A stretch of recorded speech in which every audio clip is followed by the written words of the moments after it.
Welcome back. This is the second half of a newspaper review on K24 This Morning, of course, discussing the big issues of the day and also looking at what seems like politicians getting on to premature political campaigns. So it seems there's a WhatsApp message that we read right before the break talking about COVID being halftime for politicians to rest and come back even stronger. And stronger they have. Over the past couple of weekends, we've seen various political leaders touring the country, meeting the people, and it seems like the reggae, as they said, is back. But when you think about it really, is there a time when these political campaigns should begin? That's a discussion we're having here with people who've actually had to, go through the rough and tumble, get into the campaign trail and have it done. In studio, joined by Madam Beatrice Elachi, Honorable Fred Ouda as well with me.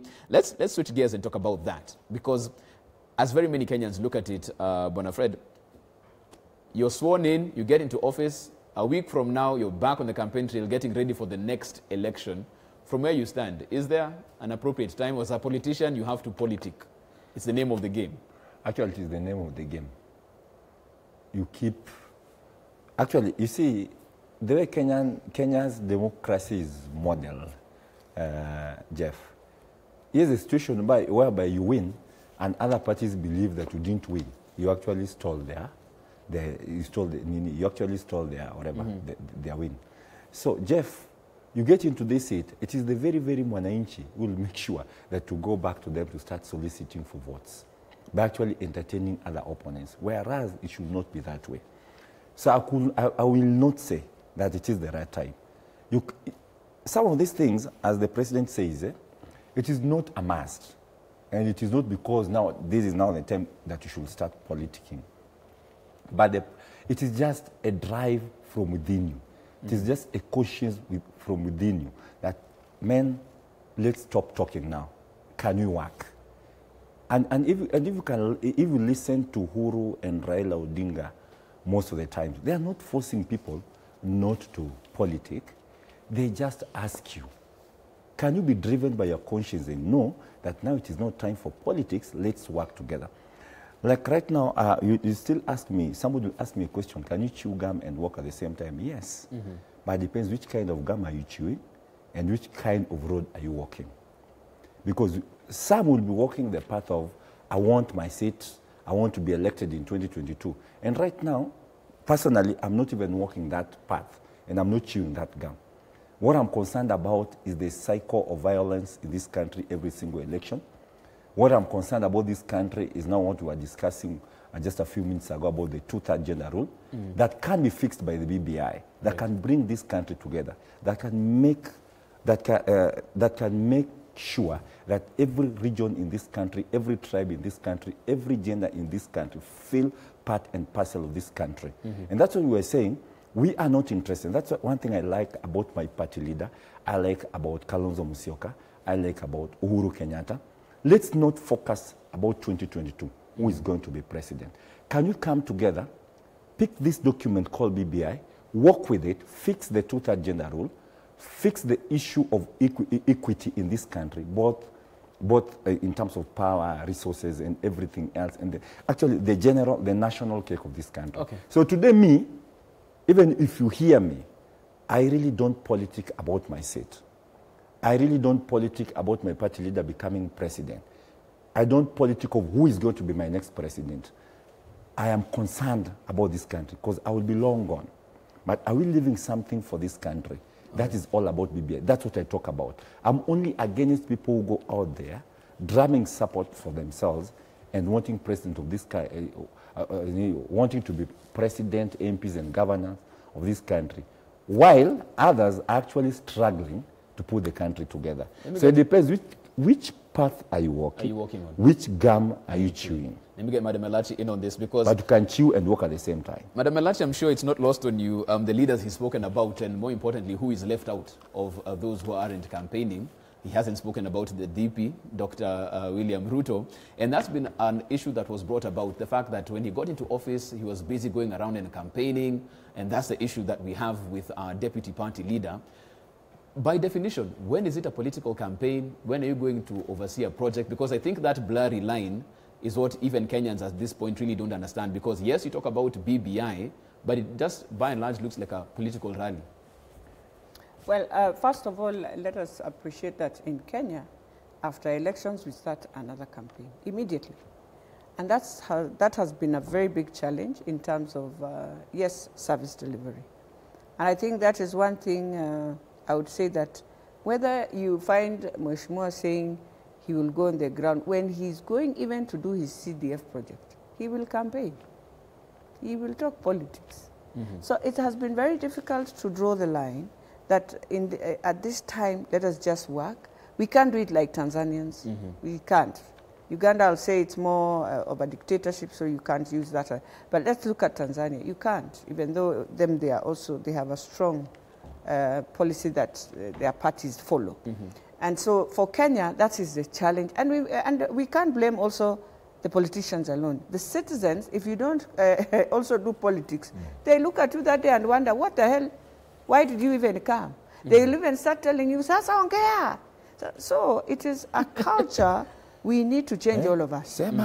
Yeah, it's a culture, because they will provoke you, and if you don't do it, you become their enemy. And because you want to remain what they want, because you are a leader who is there for them, and they're the ones who put you there, you will do what they. And so it's a culture in Kenya. Let's not blame the politicians, but as a country, we need to look at that culture and how do we change it? How do we make citizens know, now I'm in office and this is coming? I also want to blame ourselves as politicians, because how do we encourage it? We encourage it that the day I'm going on the ground, I'll have to give some incentives. Fine, that is okay, because maybe we have people who have come, you need to give them transport. But can we do it in a manner, we create a culture where when I'm giving you back transport, you should know in mind, it's transport. It's not a handout that I'm giving you. Right. And that is the other challenge that is there. Okay, I know in Nyanza and wherever, by the way, they are people, and I want to salute them. They don't really look at the money issue. I think they believe in the process, and they will come, and many of them will just go home. I think you'll remain with just young boys, our youth, who are just excited, and so you'll have to give them something. But them, they have a culture that believes in, when we believe in this, and that's it, whether money or no money. Now let's come to the Jubilee side. It's very unfortunate, because we do everything based on money. I can't mobilize, I don't have money. My people won't come, we don't have money. So we have created a very deep culture where when you want anyone to step on the ground, you have to first give them the money before they come, which is a very difficult culture in terms of appreciating democracy, the ideology you believe in, what you want to see a country go through. So those are some of the challenges we face both sides. But then also, as a country, surely, in the 21st century, we also need to change our politics. But now, what has deepened this politics to become very money-minded is also these issues of governance, all the positions we created again, created again another level where people now believe, in fact, they have, each slot has its own prize nowadays. Oh, we know, Muhesh, you don't bring that one. But the governor is coming. He has to give us this. Fine. And for me, if we change the culture of our politics and say, I will do a campaign the way the US do campaigns, you know, a door-to-door campaign, meaning when I go to this door and I meet the group, I'll give them some, I'll say thank you, and they will appreciate that. But this one, of a few politicians also, just on the roadside, where you've decided, you can see they're becoming very rowdy and aggressive, but you just remove money. Young people kill each other. You leave them there and you drive off. You've left young people twangaring each other until some are bleeding, until some die. Why? Why as a leader? Right. Because if you want to give them also, give them in decency. That you can just tell them, who is your leader? Do you trust in him? Give one person. But this one of just making them fight is wrong. Right. Absolutely. And as a leader, you have to caution, you must ask yourself, I have gone to the first one, I have seen blood. The second one, I have seen blood. No, you have to stop it because it's not right. But you find leaders appreciate when young people kill each other. I just want to tell young people, you have the inspiration of this country. You believe in the destiny of this country. You can change this country and change it in a best way. And if we are talking about the BBI and this politics, then we must know we are going to young people who are the ones who will decide whether you need to be an MP, you need to have your BBI, and can we now start rethinking how do we engage with these young people to be on that table. As the mothers of those children, we will want them now on the table. We will want to see them move on and take over the country in a best way. Honorable Ouda, we've spoken about the BBI here, and it seems like it's the ultimate painkiller to all Kenya's headaches. But when you look at the nature of politics, and you've both alluded to it, kwa ground vitu zinakuanga different. You might want to go there and work and deliver service, but even your own constituents want something else. How does the BBI solve that? We're already conditioned to it in a certain way. How do you cure that? How do you remedy it? No, we just need to strengthen institutions in this country. Remember, that's why I'm against this issue of going to Harambes and donating 200 motorbikes to 6,000 people. I mean, you're just impoverishing these people. I mean, you go there, you give 2 million divided amongst the women group, and each member will be getting 200 shillings. My friend, you're not helping these people. We need to actually make sure we strengthen institutions. And after strengthening institutions, put law and order in every arm of government, from ministries to parastatals. Create more space and employment. I'll talk about my own constituency since the handshake came in. And this is what we are talking about, because our people, or rather, Luo Nyanza, or rather, our people, I want to talk about us. We've been suffering a lot because of being in the opposition for so long. And this is what the BBI is curing. That regardless of your political stand, regardless of your party, you are actually entitled to equal distribution of national resources. Right now, we have the port that has come in. I mean, come to Kisumu. They call it Kisumu Europe. Come to Kisumu today. It's actually turning to that Europe, because now we have the port. It's creating more space. The Kikomi is coming up. It's creating more space. You have the EPZ zone and opening of that other big growth. I mean, that is creating environment, space for youth to be employed. Without doing that, I agree with Madam Elachi. It will be very difficult to turn this issue of election after elections, this issue of giving youths money. You are giving them money simply because, and they are there actually by the roadside doing this because you actually impoverishing them. And I thank Mwai Kibaki when he came in. Mwai Kibaki tried to put standards, to put up foundation, to try and open up the economy. And now, when Uhuru came in, Uhuru tried to go in, except a few in the elements in his government that is trying to put us down. I mean, Jeff, without, and that's why to me BBI is very key here. And that's why I stand by Uhuru Muigai Kenyatta. Not because he is my party leader, but because he is my president. Finally, he saw the light and realized, if I don't wake up from where I am today and bring something that will put up this country together, that will distribute the national cake equitably, I am telling you, this country is going down to drain.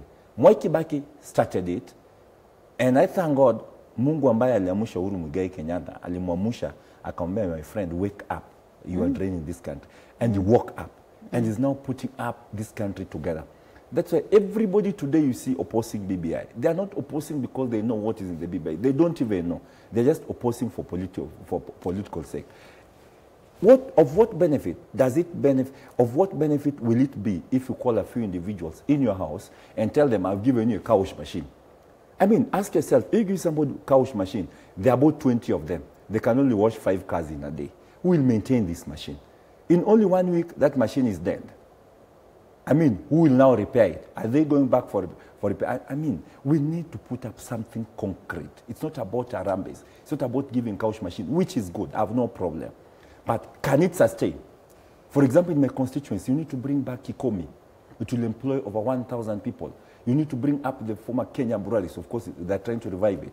I mean, it will employ another 1,000 people. You need to open up back Coca-Cola industries the way it used to be. It will actually, you need to do the port. You need to do the EPZ zone. You need to keep constructing roads. I mean, youth will be engaged. And then this thing will end. Okay. This can only end if what is happening in Kisumu is happening in Turukana, in the oil industry, is happening in Oloitoktok, it's happening in Kiambu, it's happening everywhere, regardless of your political stand. And that's why I'm urging everybody. BBI might not be everything. But I'm telling people, BBI is something. We can try and resolve so many things only if we are a country. If we see anybody opposing BBI today, Jeff, that is for their own personal gain. People want to remain with this power the way it is so that you can keep going out. And sometimes it is very sad. This handout does not even only go at the youth's way only. Even leaders. I'm so ashamed to say this on the national television. I mean, it's sometimes even leaders going for handouts. Yeah, just to sing praise of a certain politician, which should not be the case. That's why we need to revamp back this country. We need to put this country together, because Elachi will tell you, she's my senior, both in parliament, in politics. And in fact, even went to school before me, and I followed her. Probably she's seen more things than me. I will tell you one thing. Election in this country starts 1 year before, serious, and again ends 1 year after. Those are 2 years lost. 2 years lost. So we actually work for 3 years with other opponents of you putting you under siege, and you two are employed asking you for money. So can you do something about this country and shorten the process of an election cycle so that it does not, we don't waste the 2 years, so that we don't have bloodshed, so that we have resources down there, so that our youths and our women can be engaged? Then all this nonsense about, in my tribe we call it Gonya. Gonya is to fungua somebody, like somebody who was tied somewhere, then you go Gonyo him, that whatever, or rather. It will end. Yeah, of course, give me something. Okay. Now, we'll stop all this only if we can do the proper things and stop giving people couch machines and wheelbarrows and water tanks. Madam Elati, let me get you in on this one as well. Reaching these people. Is it you are possible making them poor. Legislate our way out of this problem? Is it an issue of more stringent laws for what politicians or should do between, once they get in office to a certain period of time? How do we remedy this? Because yes, on paper, ideally it makes sense what should happen, but how do we get a lasting solution to stop this problem? Because once you're in office, you'll go to the ground, but the same people still won't. What needs to stop you from giving the handout or, promoting this early campaigning, premature political campaigning? How do we deal with it? Well, until we ensure that everyone is busy. So it's an economy issue. Yes, it's a huge economic issue, and how you plan to ensure, as Mheshimiwa was saying, you create the jobs, or you ensure you build the innovations of young people, because they have different way of doing their things. I know some have very interesting jobs if you talk to them in terms of their business plans, and it has to come. I think one of the things that is very unfortunate, which I hope and I had wished, Mheshimiwas would have taken advantage during COVID time and just do virtuals, especially in your home area. You can do virtuals with young people, those who are able, because I know some will say they don't have the phone, they don't have the bundles, but if Mheshimiwa can create that for them, it would have worked for them. But not all will have, but it depends on how each Mheshimiwa was innovative during COVID time, even if there's social distancing and all that. But the other thing we need to ask ourselves now, and I'll now give you an example of Nairobi. In Nairobi, we can create many jobs if we really want, if we are very serious about it, in terms of developing. Fine, it will not be formal jobs, but informal, and unskilled jobs, you can create. Right. You can create in the different infrastructures that are happening. Fine, young people will feel it's not, but it's better than you staying at home and finding yourself also being swayed away in all the drug things and all that. The other thing we should be thinking, you can innovate better. You've told us you want low-costing housing. Where are the industries? If we really wanted to deal with this thing and help Kenya and even go into the new technology of how you do low-costing housing, which is a very good thing in Europe, and it's not for low-costing in Europe, it's for their housing, is that we would have come with an industry. There's all these things we talk about, and open up the market for low-costing housing in using prefabs and all that. But the young people to first be given an opportunity to learn how to put in the panels and everything, so that when it's going out, Kenyans themselves are able to do that. And then the mass thing starts and you find many low-costing housing being built, not just in Nairobi, but in all the urban towns and even in the rural, and some people will take it as an opportunity to build their houses at home, which is a house when you go to Europe, you look at it, you can't believe it's a prefab. So those are some of the things you ask, but we have now ended up, very few people here.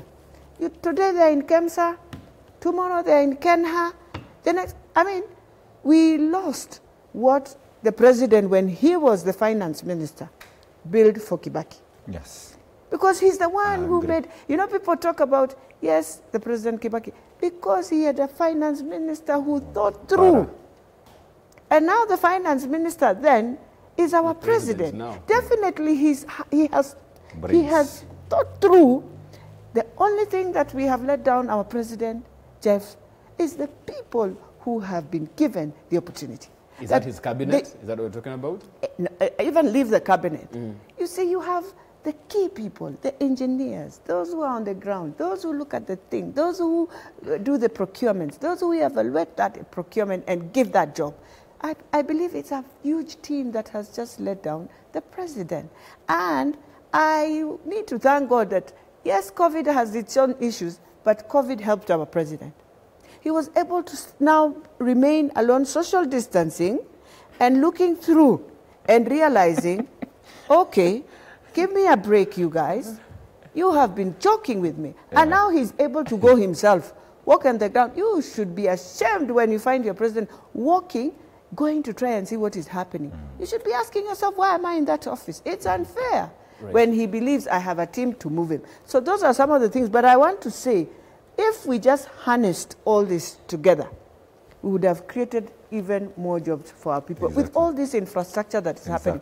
And we cannot just leave it for the Chinese today, seeing road CG what, then the Chinese is there. The Chinese wants to do procurement, the Chinese wants to bring maram, the Chinese wants to bring CG what, rice, kokoto, cement. the rice. No, it has to stop also. And we need to tell government, no, our people must be given the subcontracts to stop. Let's not do another crazy thing that we did in Standard Gauge. Let us give our contractors an opportunity to provide the local material that is needed. I know sometimes they also let us down completely, because when you give them, they do a shoddy job and you just get angry. And that's why if the president wants something to be done quickly, fine, you can't blame him, because he will see it work and it will work in time that he has given. But going forward with the cabinet, they need to know this is a cabinet that has to see the legacy of the president through. They need to change their style of doing things. They have done it. He has given them an opportunity. If it is making money they have made, please, can they now focus and just support the president to get his legacy? The prime minister has come out. If he was not there, I don't know where we would be today. We need to thank him in that and ensure that let us not joke with all these things. You talked about education. For now, this is what I'll tell my minister, who I respect and I know he has the capacity to do. The time frame they are giving, not all schools finish the syllabus. Let's be honest, first of all. So don't bring us issues of syllabus here. Not, in fact, I will think it's 10 or 20% of schools that finish syllabus. Honestly, let's be honest. A child who has only one book, Uko Turkana, is waiting for the same exam a child who is in Makini has been having. And you know very well, he has not been having teachers, Uko Northeastern Wapi, but they sit and do this exam. My pleading to the whole thing of education is let us not fight that they have lost. Lost what? Our children lose every time this syllabus thing. But the most important thing is, can you bring back the Form 4s, the Standard 8s, and do exams?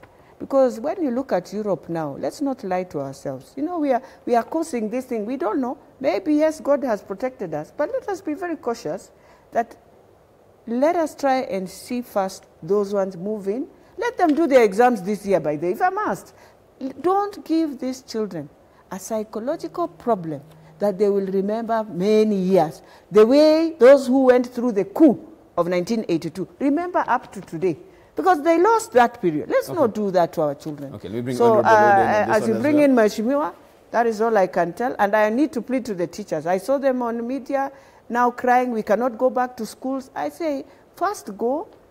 Some of the schools have been vandalized. Some of the schools, you're not told to go and do the grass because they were saying we need the children to do the grass. You are told go and assess your school, whether it is rightful for the school to open. Okay. Because some of them are not, maybe. Okay. Honorable Ouda, we have 30 seconds to go before we end up. Sorry. And I will actually vote for, in case there is any cabinet reshuffle, I'll vote for Elachi. Now that she's a brilliant brain that is out there, she will come in and help us fix a few things. Eh? What's your parting shot? No, actually my parting shot, Jeff, is very simple. I will go by what Elachi was saying. We just need to fix this country. Any Kenyan of goodwill should wake up and join hands with the likes of Raila Amolo Odinga, Uhuru Muigai Kenyatta, and the entire team. Let's forget about our political seats come in the next 2 years. Let's think about this country. Can you fix this economy? Can you fix the national cake? Can you fix this issue of electoral cycle? Can you come together as a country and fix this national problem? That is the only way that will end up the continuous politicking. That is the only way that will fix our youths. That is the only way that will fix our women. That is the only way we will fix all the institutions in this country and even strengthen them and make sure that you have a functioning country, a functioning democracy, a functioning government. Kindly, kindly, kindly, I appeal to each and every Kenyan of goodwill that it is not about Harambes. It is good to have Harambes, okay, but that cannot fix this country. Okay. It is not about donating cups and tanks. That cannot fix this country. Those are short terms. We need to fix this country wholesomely, including infrastructure. That's what the rest as far as it's concerned. Will fall. In place. In place. Okay, fine. That's why we leave it as far as it's concerned. We also had a question of the day because, as they said, you finish your election right now, and because of the political dynamics, you have to start campaigning the following day. Let's have that question up on screen. Is there a right time for politicians to begin their campaigns? That's a question we asked this morning. We have a couple of messages on WhatsApp. Let's have them up as well. Beatrice Elachi really has a great mind, sober mind. She's a leader who can articulate things proper, and she's definitely going far in leadership. All of us are to be blamed in the issue of early politicking. My question is, why are some leaders telling us to support BBI while no one knows its content? Does it mean someone knows while others don't? Valid question right there. Do you have another message? There is no constitutional mistake that CJ Maraga has committed. MPs and senators, okay, we've moved to the next message right there. Why are parliamentarians very bitter and selling us for the slogan that dissolving parliament will destabilize the country? So corruption can't destabilize a country, but sending waheshimiwa home can destabilize a country. Who's fooling who? Okay, another question to the August House right there. That's why we wind up this particular discussion right here. The conversation continues online. You can get me at I am Jeff Motior at K24 TV. Many thanks for making time this morning, Madam Beatrice Elachi. Thank you so much for your time. Honorable Fred Ouda, thank you so much for your time as well. Asante sana. Thank you, Jeff. Took a short break. We're back on the other side as we get interactive right here. This is K24 This Morning.